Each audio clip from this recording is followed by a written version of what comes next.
So Russell was listening backstage, and he was like, "How much meditation have you guys done today?" And I was like, "A little bit, I think, in the beginning." So we thought we'd just start with him leading us and It was what he funny that does. I said, Um, what is everybody talking about? Meditation? Everybody? He said, pretty much.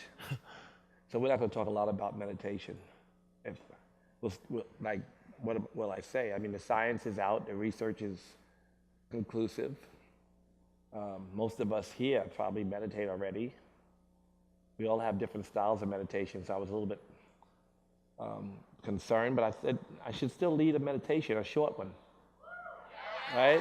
We should just have a short meditation, just so we can have the same vibration.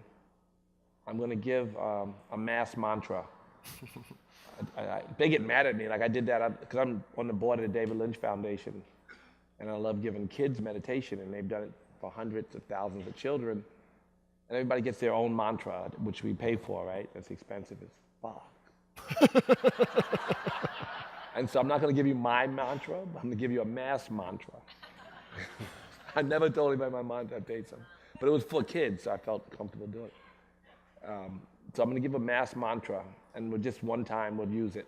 You can use as much as you want, but I mean, for those who have their own meditation, we're going to use Rum as our vibration. It has no meaning. There's a Sanskrit, but no, for us it has no meaning. It's just a vibration. And it's a mantra that's been used throughout the ages, and some people have meaning, but for us, a vibration that we can have all at once. And we can sit, repeat it, we can lose it to a thought, we can come back to it gently, come back to it, and watch our thoughts if they come, and watch them go, and gently come back to the mantra. And there's a good teacher, especially in the tradition of the Maharishi, which is the David Lynch Foundation, the idea that if you don't have 20 minutes to meditate, you need 2 hours. I had 20 minutes earlier. I don't know what you had, but I did have my 20 minutes earlier. I'm going to have 20 minutes later. But for us, just because they made you yell, we're going to sit for 3 minutes, because we don't have 20 minutes for sure, because I've only got 30 minutes. Let me not waste any more. We're going to sit, we're going to repeat the mantra to ourselves. We're going to rest in the perfection that is here and now. Close your eyes. Who got like a watch or something? I'll keep track. Will you keep track in 3 minutes? Yeah. My man. All right, let's go.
All right.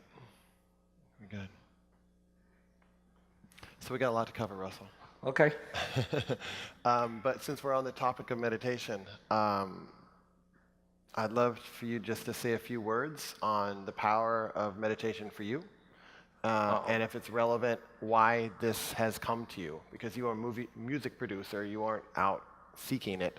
Did it seek you, or how did it come into your life? I went to yoga class about 22 years ago, and I went there because there was so many girls, like there was no dudes back then in class. And then I came out of class, I was high as fuck. I was like, wow. But Because of the yoga or because of the girls? No, it was the yoga.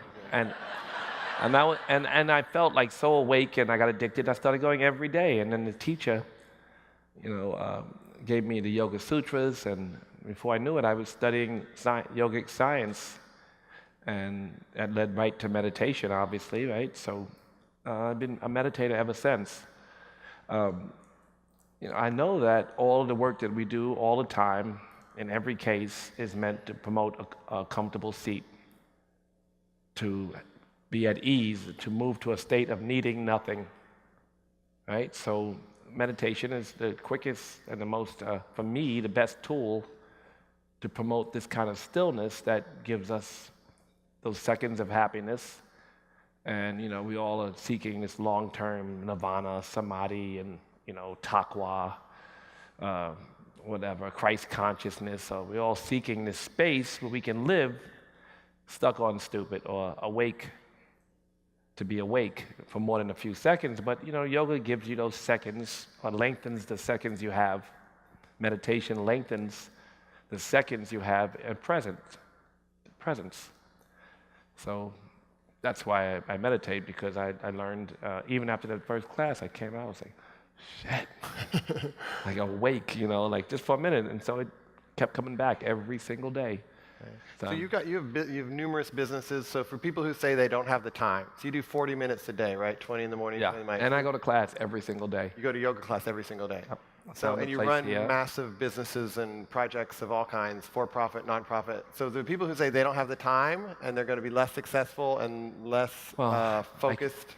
My argument is that a few seconds awake is worth a lot more than hours of sleep. And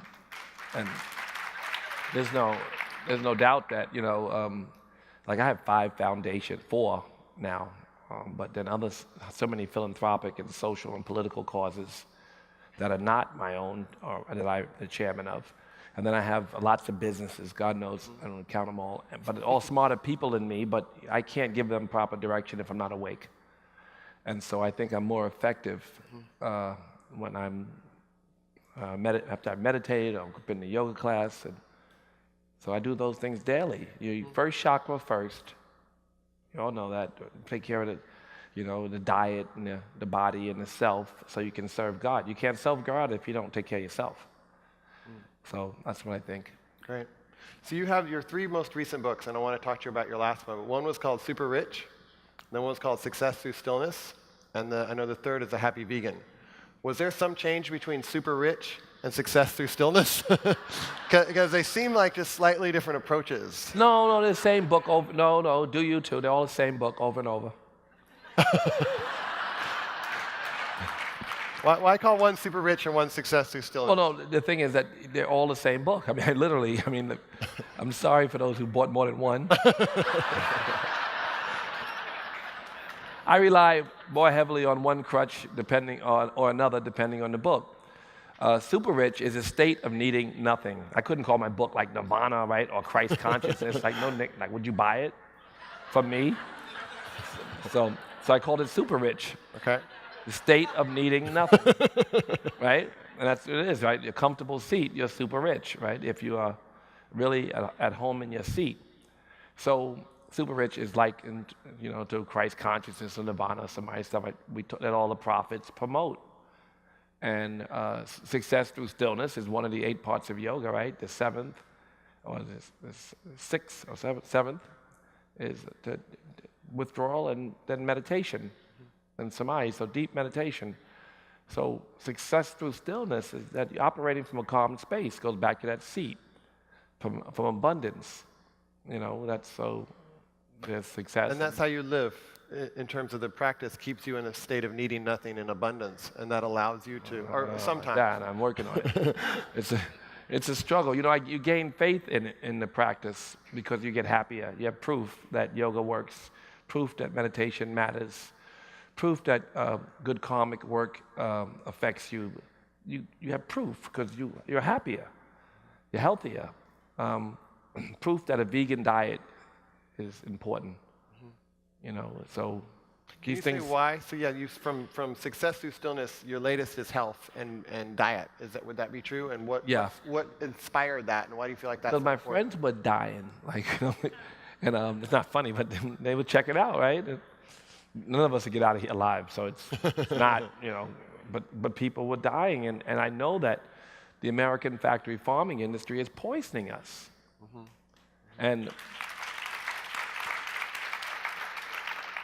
And I know that, you know, dominion over the animals can't possibly mean 100 billion animals made to be born through rape and any other factory practice they can come up with into a short life of really bad suffering, unless they're unlucky and they have a long life of really bad suffering. And then they destroy the planet and poison the people. That can't be a good idea. And it can't be good if the American government gives them $50 billion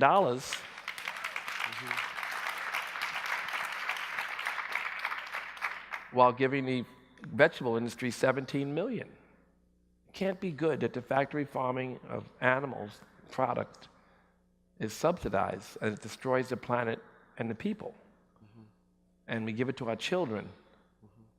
So, you know, lots of stuff happens, lots of governments over the years, throughout centuries, have poisoned their people in various different ways and exploited their people. Somehow, Americans feel safe. They feel safe. The FDA, milk does a body good.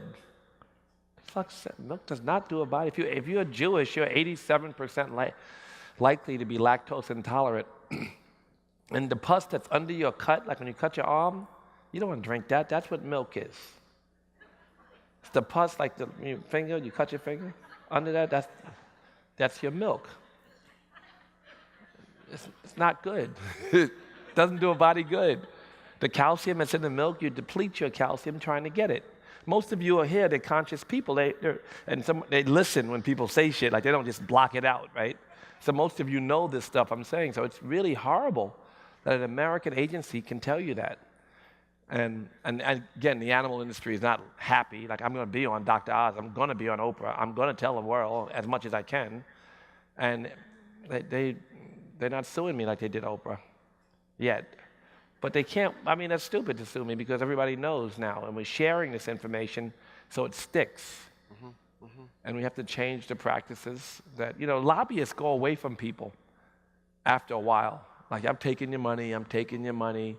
Global warming's not man-made. No, global warming's fine. Say, wait a fucking minute.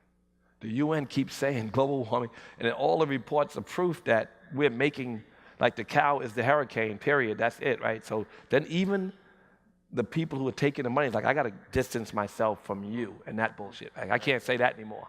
Right. I can say a lot of bullshit, but now it's getting extreme. I'm saying, but yeah, like other stuff I can say, but I can't say that. Right? I used to say that. So as we educate the people, then the lobbyists have less power in different cases. But, you know, until we change our government, which is another whole fucking story about, that's a whole other story about Occupy, why we need to change the pay-for-play system that we call a democracy. It's deeply flawed. The people are less powerful than the corporations, and that's fact. And as the people are uneducated, the corporations slip one over on you over and over again. The easiest game in the world is to give a politician $1, and he may return $1 billion to you through his vote for some unjust idea system, whether it be the prison industrial complex, which has destroyed entire communities around this country, or the animal industry, which is poisoning the people of this country. It's always lobbyists. Nobody else is eating our shit. You know that. You know that somebody just said on Instagram, they tried to give us your chicken in South Africa. Fuck no, we won't take that. That was, but nowhere in the world, you can't give us straight, they label the GMOs in Russia, in China, and everywhere. Think they don't label this shit? super salmon you're getting ready to get. You know how much antibiotics is in super salmon? Right. My God. And other stuff that they don't know what it is. Right. They just, there's a new super salmon. You heard about that? No. There's a super salmon now. It grows 40% faster. Wow. It's got a bunch of shit in it. And the government Obama just after fighting it for 3 years, just signed the bill. Wow. And they're not going to label it. You're just going to have a piece of salmon that day. You're going to be like, oh shit, it's a big piece of salmon. And it's going to be full of antibiotics.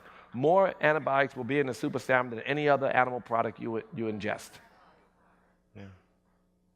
More than any of the other. There's a lot of antibiotics in your chicken along with the Prozac and other stuff. So it's going to be even more. So how do you balance this place of being happy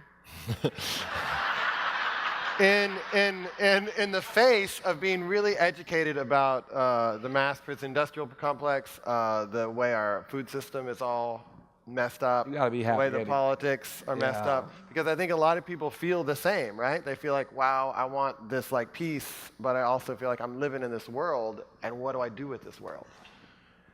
That's the question. That's your yoga and your meditation.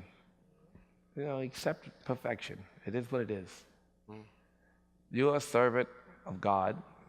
If it's one outside you, or if it's the one that, if God were the ocean, maybe you'd be just a cup of God. You'd be a piece of this collective, right?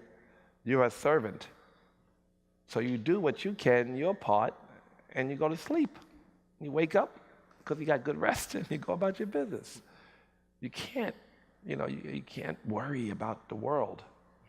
Your happiness sits inside you, and you have to operate from a happy place. It's easier said than done, but you have to practice with the tools that are given you. You have to do the work. Right. I didn't want to go there. I went to an hour-and-a-half hot yoga class today at a studio. I've been there once, but last time it was only an hour. It was an hour and a half. And it was something called hip-hop yoga. They didn't play any hip-hop, but it was whatever. But it was a hip-hop yoga class, and it was a vinyasa. It was nice. We said Om in the beginning, and that was fucking it. It was Om, and then it was just vinyasa for an hour and a half in the heat. I didn't want to do that shit this morning. Right. But you had to get up and do it. Right. Do you? What's it called? Happy flow? I grew up in happy flow? Flow happy or something? I don't know. Were you happy? I do it. I practice heated vinyasa every day somewhere, like all around, and I go a lot of places, but that class was hard as hell. But you feel good after. Right. Like you don't want to meditate every morning. My kids, I used to meditate with them every day before they went away to school, right? Every morning I go meditate with them, and they wouldn't want to meditate, and their mother would be like, sit the fuck. And they would sit, and 1 minute into the meditation, they would disappear. Okay. And they'd open their eyes after 15 minutes. That's what they did. And they'd be like wide awake. Wow. But every morning you got to make them do it. Right. And they were good meditators because kids can be great at dropping into still spaces, but they also don't want to do it. Yeah. And I don't want to do it every morning. Right. But you do it because you always you evolve through a little bit of struggle or making the proper choice. And it becomes more natural and easier, obviously, but it's something that you have to keep. There's work required, if you want to evolve. Right. It's not just about what you feel like in any given moment. That's why people join all kinds of religions. Say, on Saturday, Saturday I can stay in. No, but Sunday, they change. Like they're spiritual people, but they have 20 practices. Right. That way they can say, kosher today, not kosher tomorrow. Vegan today, not vegan tomorrow. So they get away with, and we all do, but we have to put some kind of observances in place to promote our spiritual growth. Right. So it feels like the essence of you is this inner dimension, like we're all servants of God. And part of that being a servant is knowing when you're called to act. So for example, you're putting on, it's not a competitor to the Oscars, but it's how would you decide? How would you just celebrate? It's an greedy entrepreneurial shit I'm doing. So the Oscars, it is true that it's 94. The Oscars, Hollywood is the most segregated place on the planet. I'm not, I'm just, until a couple days ago, they hired their first African-American woman to run a network. No African-American men have ever been close. And it's just what it is. And people accept, there's not one agent in the entire town. If you're a black agent and you represent Denzel or Will Smith, you are a black agent until they cross over, and then they get another agent. And so there's not one powerful, not even close to powerful, not even almost close to powerful agent of color. And it's infrastructure, and people accept it too.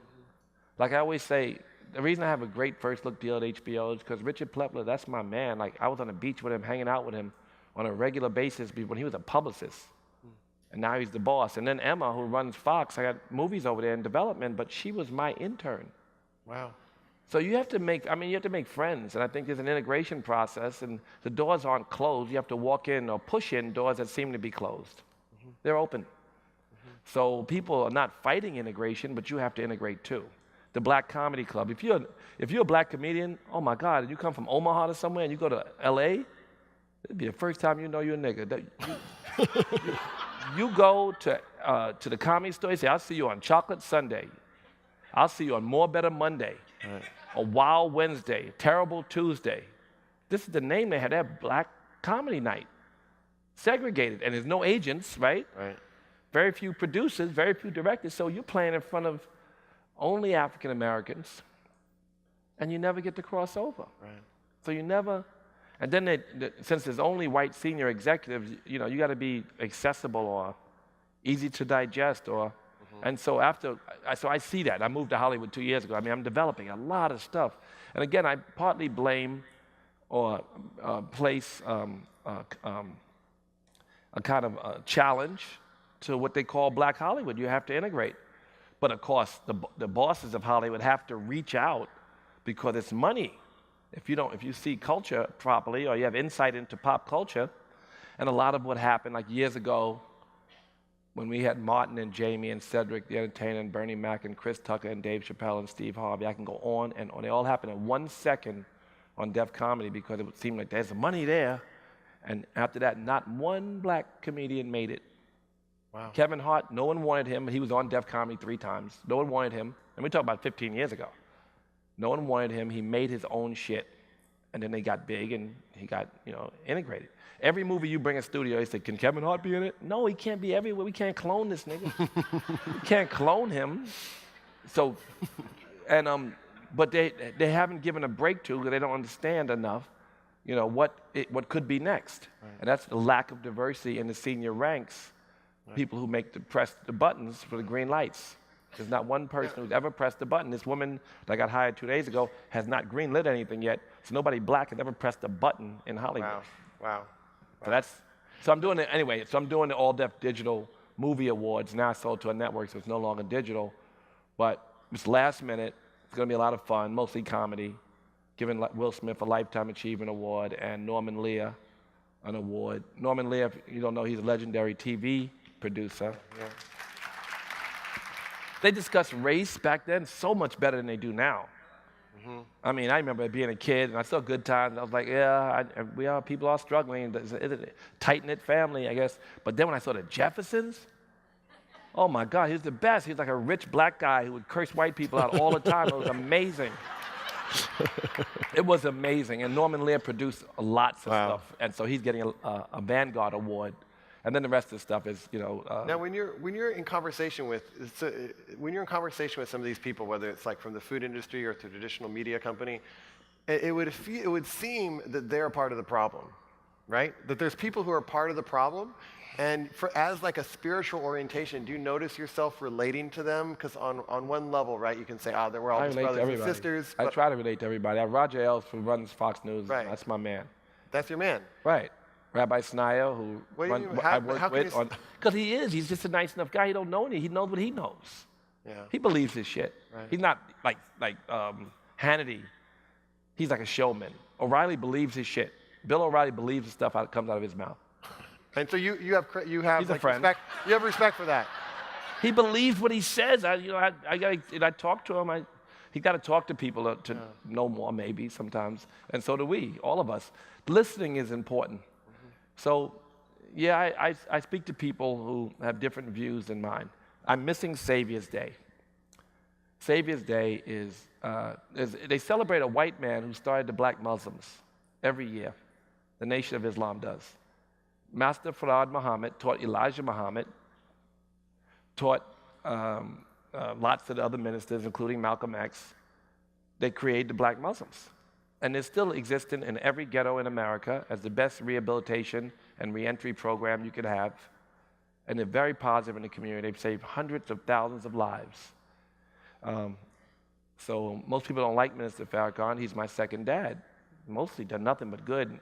People say, well, look what he is. He's saved hundreds of thousands, maybe millions of black lives. So and I know the second and third generation kids, that they're not from prison, they're from this straight family. They're like Moonies, are straight people. I mean, it's straight. And they're really sweet, and they'll pick your bag up. If you're an old white lady, they'll walk you across the street. They're not, they're not hateful. They're loving people. They're like we see the Hare Krishnas or something. They're just nice. So I'm missing Savior's Day. I've been to a few of them.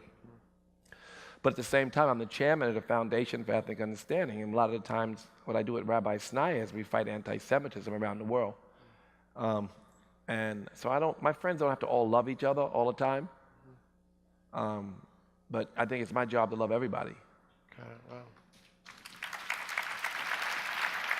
And so what, we only have a few minutes, but what motivates you? Because you don't need like fame, money. That's what most people, right, are motivated by. Like if I can get fame and money, I like that shit. Yeah. But you got it. You got it. What is it? I think being a servant is good. Stuff comes when you give.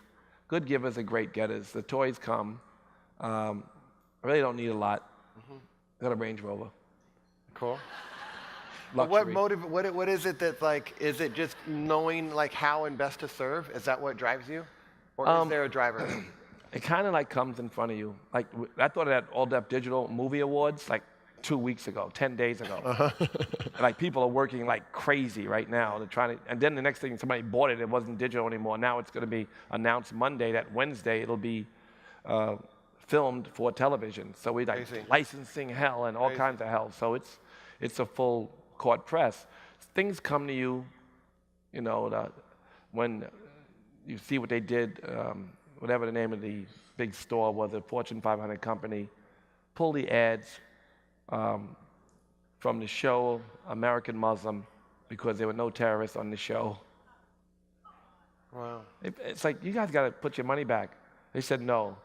So leading a boycott scares everybody else who's my partner, but I had to do it. Or little things like that. I'm always involved in something as it just comes to me and no one else will do it. Right. A lot of times you got to do stuff because no one else will do it. Got it. And that seems to be a lot of what I get done. Got it. Awesome. So, wow. Thank you. Thank you.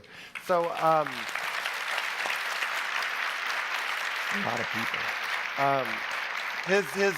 His book, Happy Vegan, is in the bookstore, as well as the other books, but you just, as you said, just need to read one. All proceeds go to charity. Yeah, my books, I don't keep the money. No, all of it goes to charity. Russell's also going to be going into the Q&A room to have deeper conversations with them. We could probably spend all day talking, but I really want to thank you, particularly with your show in, a couple days? Yeah, it's coming it's going to be, we're filming Wednesday.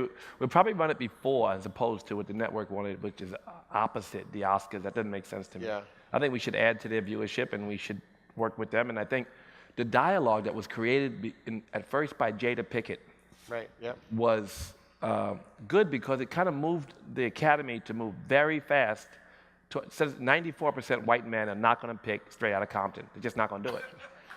That's crazy. So just to integrate the Academy, they're moving very fast. But more importantly, I think, is to change the infrastructure of Hollywood so that people can learn from each other and make better movies and be more inclusive, which is all of our goals, right? Yeah. Thank you. All right. Thank you. Okay.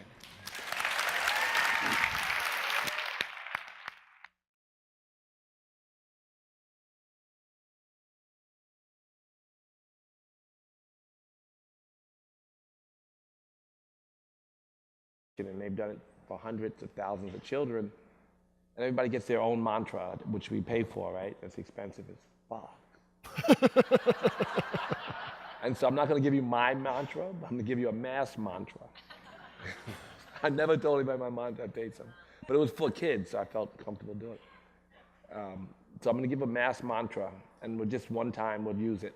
You can use as much as you want, but I mean, for those who have their own meditation, we're going to use rum as our vibration. It has no meaning. There's a Sanskrit, but no, for us it has no meaning. It's just a vibration. And it's a mantra that's been used throughout the ages, and some people have meaning, but for us, a vibration that we can have all at once. And we can sit, repeat it, we can lose it to a thought, we can come back to it gently, come back to it, and watch our thoughts if they come, and watch them go, and gently come back to the mantra. And there's a good teacher, especially in the tradition of the Maharishi, which is the David Lynch Foundation, the idea that if you don't have 20 minutes to meditate, you need 2 hours. I had 20 minutes earlier. I don't know what you had, but I did have my 20 minutes earlier. I'm going to have 20 minutes later. But for us, just because they made you yell, we're going to sit for 3 minutes, because we don't have 20 minutes for pure, because I've only got 30 minutes. I mean, not waste any more. We're going to sit, we're going to repeat the mantra to ourselves. We're going to rest in the perfection that is here and now. Close your eyes. Who got like a watch or something? I'll keep track. Will you keep track in 3 minutes? Yeah. My man. All right, let's go.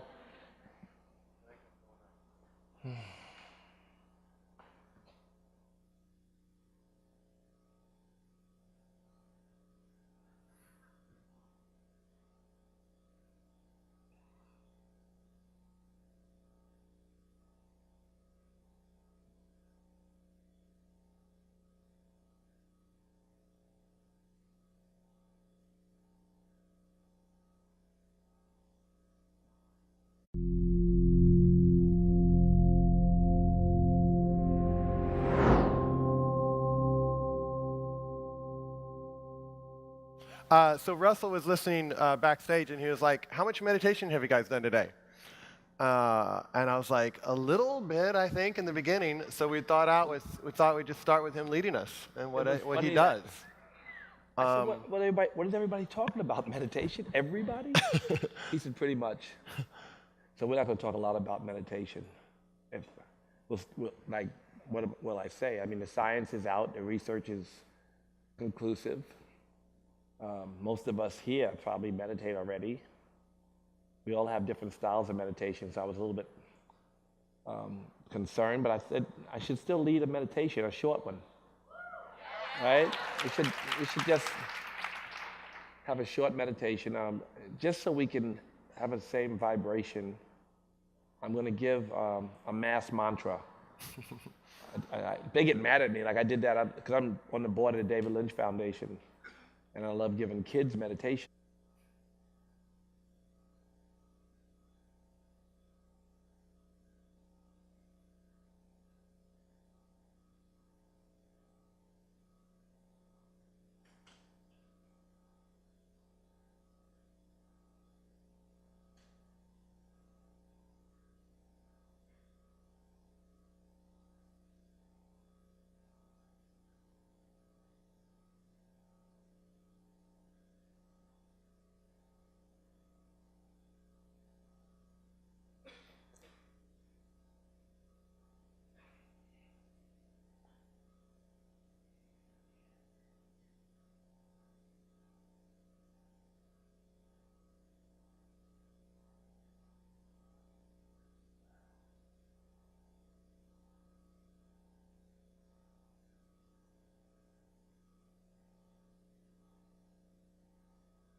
All right.